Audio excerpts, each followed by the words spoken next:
Kawan-kawan semua, kami hari ini sangat bahagia, sangat senang karena paling tidak bukti bahwa pemilu ini curang itu makin terlihat, makin kentara, ya. Kecurangannya bermacam-macam, mulai dari pencalonan Gibran, mulai dari soal bansos, soal IT dan lain sebagainya. Dan sesungguhnya tidak ada bantahan yang signifikan. Bahkan tadi Prof. Yusril menanyakan sesuatu yang saya sampai surprise, kok Yusril bisa tanya begitu. Gimana kalau seandainya dilanjutkan masa jabatannya, bagaimana dengan Anies dan bagaimana dengan Ganjar? Kok sederhana sekali pertanyaannya. Iya, kalau seandainya Anies dan Ganjar masih menjadi kepala daerah dan mau mencalonkan, ya tinggal mundur, ya kan? Sesederhana itu. Nah, mudah-mudahan pemilu tetap ditegakkan konstitusionalitasnya. Dan MK sekali lagi tidak hanya berkutat pada angka-angka. Kenapa? Karena dari awal kami mengatakan tidak mungkin kami mempermasalahkan angka yang didapat dari hasil kecurangan. Ya, kalau kita mempermasalahkan angka yang didapat dari hasil kecurangan, itu sama saja kita mengakui kecurangan itu sendiri. Karena itu kita bergerak pada hal yang jauh lebih substantif. Apa itu? Yaitu pemilu ini curang, pemilu ini melanggar konstitusi, bahkan mengkhianati konstitusi dan melanggar prinsip langsung, umum, bebas, rahasia, jujur dan adil. Terutama kata bebas, jujur dan adil. Dan sampai hari ini yang didalilkan oleh 01 itu belum bisa dibantah. Ya, paling tidak di antara teman-teman ini saya yakin tidak ada yang menyanggah bahwa pemilu ini curang. Kecuali ada yang menyanggah, silakan saja. Tetapi saya dan kami semua yakin bahwa pemilu ini curang dan sampai pada tahap melanggar konstitusi. Itu saja. Silakan Mas Bambang. Apa kabar teman-teman? Masih pada puasa ya? Alhamdulillah. Alhamdulillah sama. Baik, saya mau menyampaikan beberapa hal. Permohonan kami itu mendalilkan 11 dalil. Ahli dan saksi, 2 saksi yang tadi hadir, alhamdulillah sudah melunasi dan menggenapi 11 dalil itu. Itu bagian yang pertama. Bagian yang kedua, baru kali ini sebuah permohonan mendatangkan ahli, dan ahli itu adalah ahli yang sangat saintifik. Karena dia mengkonfirmasi perhitungan-perhitungan ekonomi politik untuk masuk dalam perdebatan dan diskurs dalam peradilan ini ever sebelumnya. 3 orang saksi yang latar belakangnya ekonomi itu mengkonfirmasi itu semua. Saya masuk dengan Mas Afi ya? Fit Adrison. Fit Adrison menjelaskan bahwa bantuan-bantuan sosial yang dilakukan oleh petahana itu mempunyai pengaruh dalam peningkatan suara. Dan ini ada studinya. Dan beliau melakukan studi khusus untuk ini. Pertanyaan-pertanyaan yang diajukannya yang mencoba mengganggu argumen dan dasar yang mengkonstruksi itu sebenarnya remeh-temeh. Karena dia tidak bisa mendekonstruksi dan mendelegitimasi argumen yang sangat kuat itu. Dan ini bukan khas Indonesia, karena studi ini sudah pernah ditulis dalam jurnal internasional. Dan khusus untuk Indonesia itu dimulai dilacaknya menurut Mas menurut Mas Fit ini itu dari mulai 2005. Jadi pengaruhnya itu.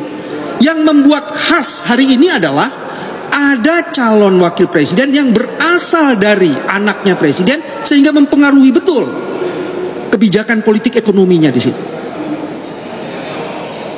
Dan ini menurut saya kalau melihat percakapan yang ada dalam ruangan ini, persidangan tadi, itu sesuatu yang menurut saya sangat menarik sekali.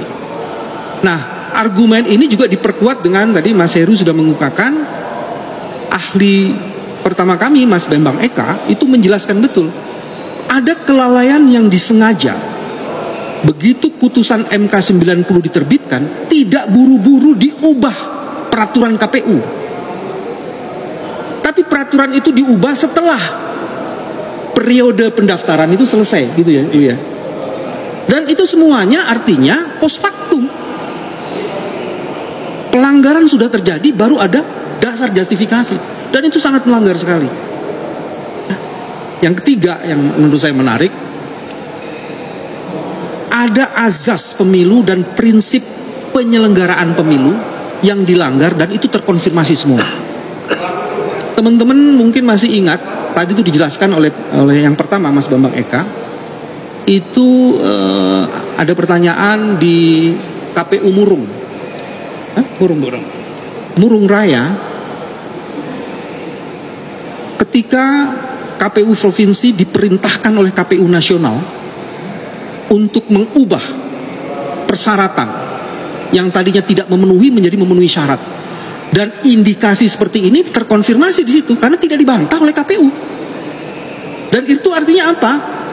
Penyelenggaraan yang tadi ada azas dan prinsip itu terlanggar.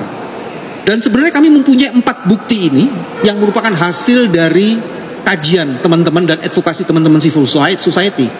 Ada satu lagi yang kami jadikan bukti, itu adalah percakapan dari kepala bagian di KPU yang memerintahkan KPU di NTT untuk melakukan perubahan-perubahan dan menunggu informasi dari salah satu ketua KPU. Begitu juga di Talaut. Di Talaut juga gitu, ada sekretaris provinsi, KPU provinsi, itu melakukan koordinasi dengan sekretaris provinsi kabupaten lainnya di Sulawesi Utara. Itu terjadi, jadi itu terkonfirmasi.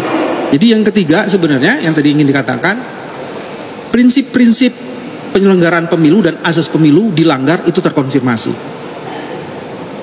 Nah yang keempat yang juga sangat menarik, kami menghadirkan mantan Direktur Jenderal Otonomi Daerah.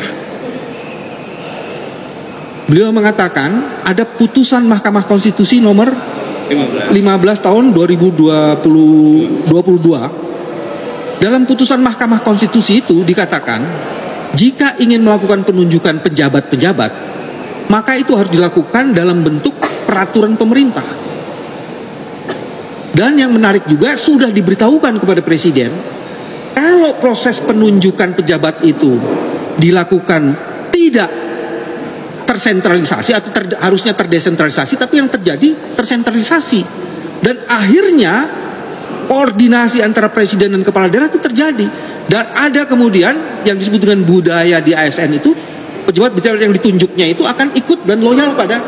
Dan itu sebabnya ada garis antara Presiden, Menteri, penjabat daerah sampai kepala desa, itu garisnya itu jadi satu tuh. Garis komandonya terjadi. Nah dari situ kemudian bagian kelima saya ingin menyimpulkan ada 3 hal. Bansos adalah alat yang mendongkrak perolehan suara karena orang-orang miskin ini dipakai dan dieksploitasi. Dan itu menggunakan teori yang tadi digunakan oleh Mas Fit. Masyarakat di daerah melalui kepala desa dan macam-macam dikoordinasi juga melalui penjabat-penjabat, itu juga terbukti.